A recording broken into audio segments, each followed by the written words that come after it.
Peggy 3.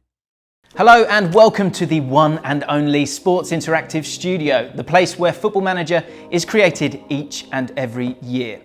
You'll notice that this is a shiny new office, a new space for a new game, which is exactly what we're here to talk to you about today, as I'm going to be bringing you an insight into the Football Manager 2022 headline feature set from inside the studio.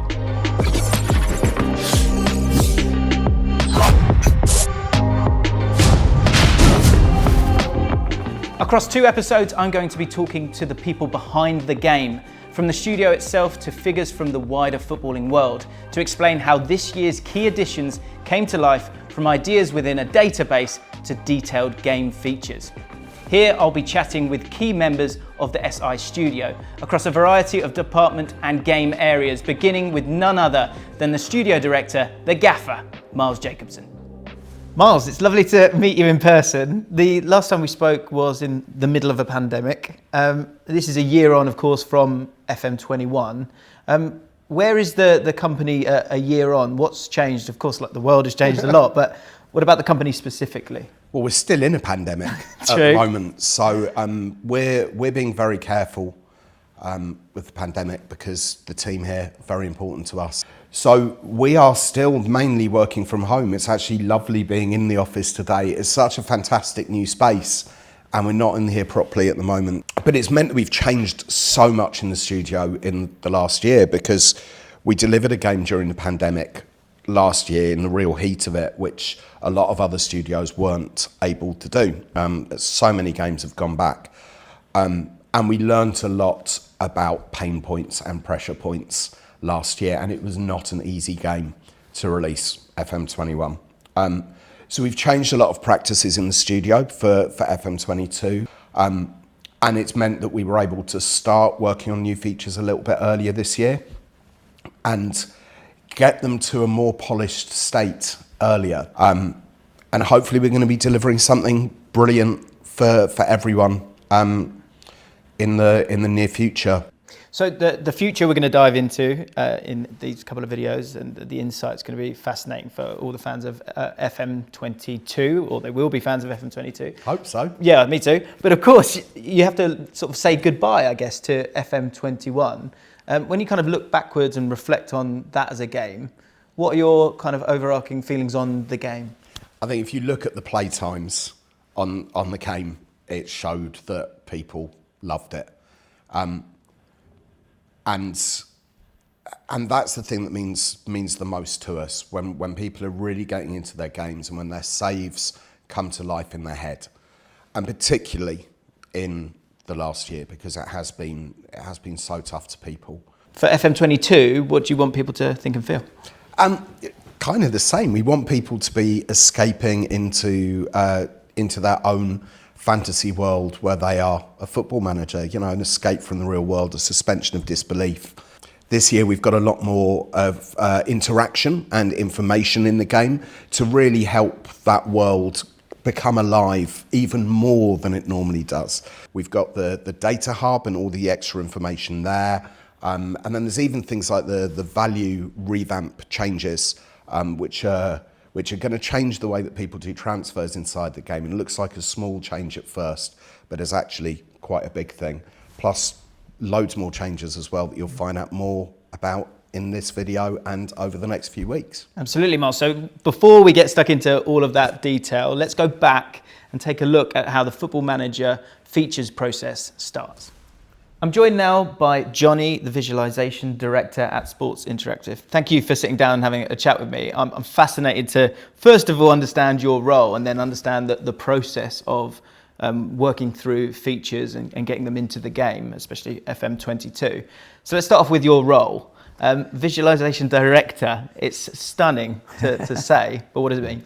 It's a lot of syllables, but essentially I head up the creative disciplines at SI. So that's teams across art, animation, design, UI, UX, audio, anything creative. And so the features within the game, they change every single year, it develops, it evolves. How does kind of that come about? Because I would imagine, having sort of seen and on Twitter or YouTube or wherever it might be, there are a lot of opinions, there are a lot of ideas. How do you First of all, I mean, how many ideas are there around features for FM lying about? Gosh, well, that's a great question. So we're very active to invite ideas and feature requests, not just from the SI team, but also from the broader FM community.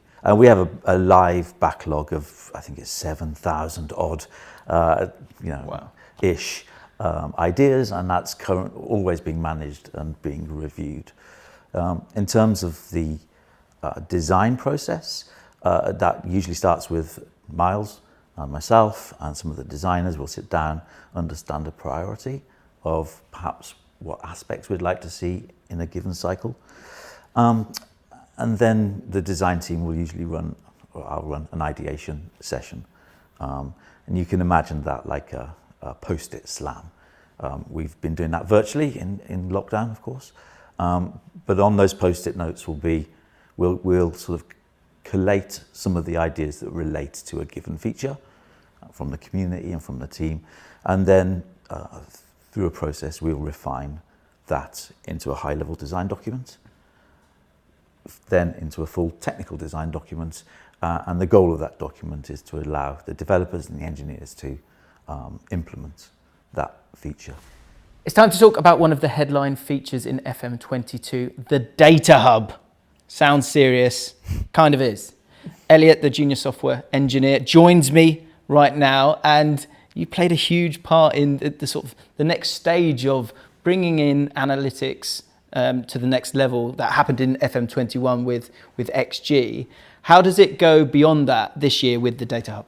So the introduction of XG and the analytics stuff we did last year was pretty big for us. We think that kind of Football Manager is quite important for how people in like the community in general view sports and like statistics. And we saw a big uptake. We saw a lot of people really liking what we did with XG, and we wanted to really push on this because we think it's important not just for the fans and not just for representing reality, but because of our aim to kind of make Football Manager an accurate representation of what being a manager at a football club is like. We know from conversations with football clubs, we know from kind of the perception of what football clubs are now, that these data teams and analytics in general are very, very important for the function of modern football clubs. Like, people credit analysts in interviews, people talk about the fact that they're making these marginal gains. And we wanted to be able to push that and make sure that our users are getting a similar experience. So what I loved when I was looking at the Data Hub was, like you say, that sort of painting of pictures that can allow you to sort of take in things quickly. So if we go on to the Data Hub, what pictures are we going to see during the game, and how can they help us? Which new elements will we see in FM22 in the Data Hub? So we've introduced momentum, which gives you a kind of perception of the flow of a match. It might give you information about this team has been performing particularly well in these time periods. You've had a load of shots, you've had a load of touches in the final third, this sort of stuff. This gives you a way of diagnosing like match performance that's agnostic from result. And I really like this one, by the way, because I did, people know who've ever seen me play FM, I can tinker on occasion. And so the momentum map was fantastic because I kind of made a couple of changes when I played the game, and it started to go awry, and I was like, oh, okay, you can kind of learn as a player within the game that don't do that, don't make those changes, or be careful in how you make those changes. So that's what I really enjoyed from the momentum map. What other things will we see? There's another thing obviously they've always been in the game, but we've made some improvements to pass maps. So as you talk about systems, you talk about tweaks, you'll be able to see in much more detail and much more intuitively the way that game is played out between your players. You might see, okay, my centre-backs have been circulating the ball between each other really well, but they're not getting the ball at the pitch now because there's a strong line between them. And it's just giving users more ways of diagnosing what's going wrong with their team or going really well without having to dig into like huge repositories of information they might not know about. And with so much data in the Data Hub, some people will want to kind of look at it on face value. Some people want even more. Is that an element that you've kind of featured in this time round? Yeah, so we've tried to make sure that we cover all bases. We've got this ask for system where users can literally ask their analysts for pieces of information. So as we've talked about the momentum map, we've talked about the pass maps, you can request these for matches. You can request your shot maps, the XG timelines you saw last year. But we've also added a few different things. So you can dig into like specific information about maybe like a metric you really care about. You care about how well your defenders are heading the ball. I'm going to ask my analyst for a graph about heading. Shows you where your players are, know straight away how well they're doing. There's also stuff like zone map information. So it breaks down the pitch and it shows you how frequently you're doing things in different areas. So it's just ways of turning existing large amounts of data into something that someone can actually learn something from and make changes, because that's what we care about. We care about users, like you say, being able to tinker, being able to learn from seeing all this information that can be quite overwhelming. We want to turn it into something intuitive. So you now know the right information. Now it's time to talk about your team on the pitch. I'm now joined by Nick, the match producer, who deals with everything around the all-important match engine. Yeah. For those few people that don't understand the kind of breakdown, I guess, of what the match engine is, first of all, could you describe that to me?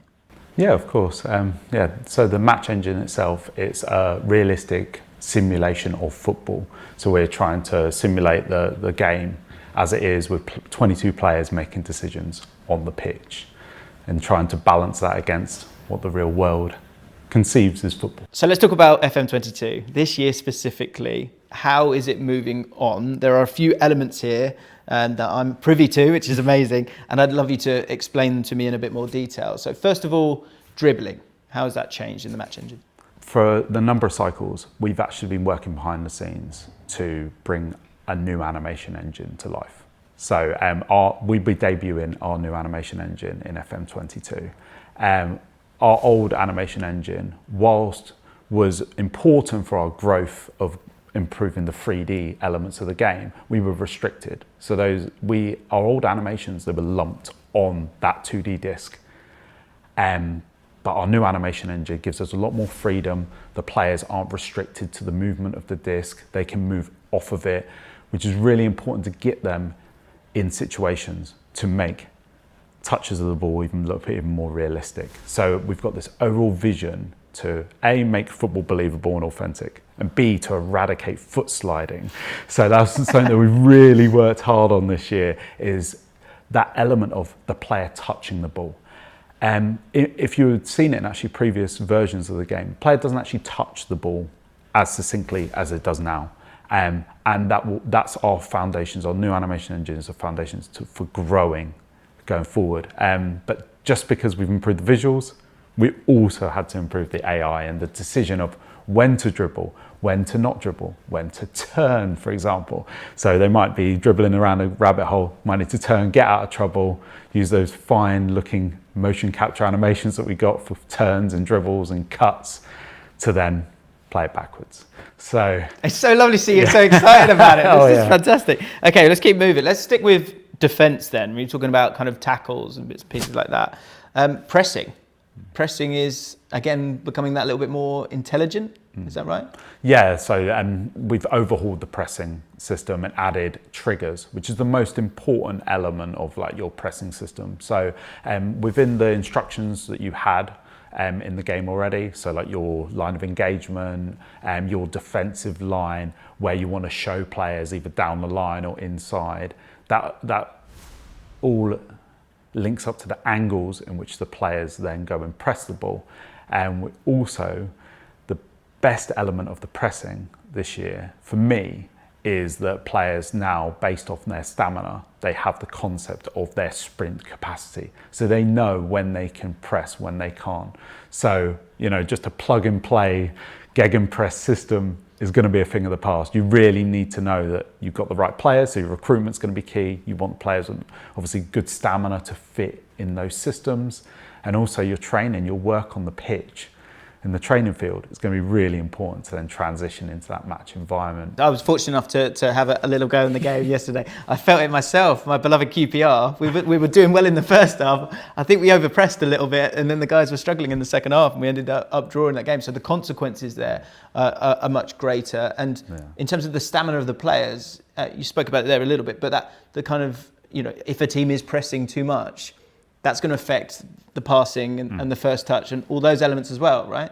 Yeah, definitely. It's going to affect their accuracy of over what they can perform either, because we actually, this cycle, we've also overhauled our accuracy as well.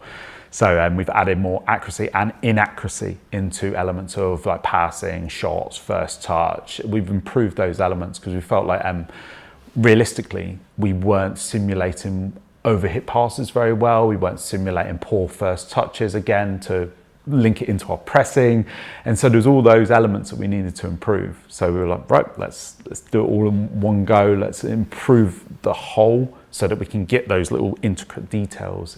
So there's loads of different elements within the match engine which have been improved, but there's a brand new role as well in the defence. Three centre-backs has been very, very popular over the last few years, but in particular, I think, over the last 18 months. And there's a new wide centre-back role. Tell us about that. It's going to be a really, really enjoyable role for our fans.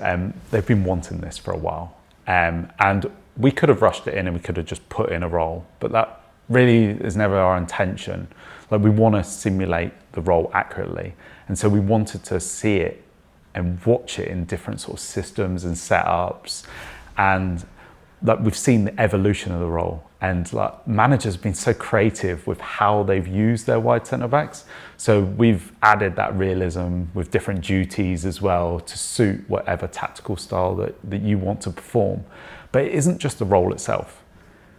That role, it performs a number of duties. It attacks, so it overlaps and it underlaps. And previously in like iterations of the game, we have those instructions of underlap and overlap, but they're saved for your fullbacks, for your wing backs, for your inverted wingers, for your wingers. They're not necessarily used for your centre backs. So for us, it was about modifying those tactical instructions and making sure that we not only included the centre back in there, but like, how does your fullback or wing back move off the basis of that centre back? How does the players in front of them move? How do the players behind them, like their defensive midfielder, how does that move and how does that cover for that player?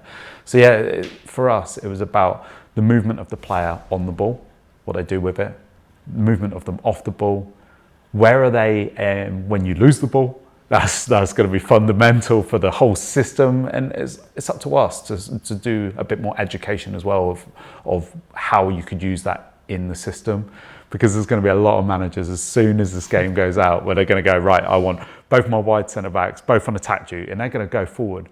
But if they don't have a DM in there, then there's going to be no cover and they're just going to get hit on the counter. So it's also about us doing it right, and this is one role that the system needs to be supported around it. That's it for today. Great to get an insight into the changes to the match experience and the wealth of new information available in the Data Hub.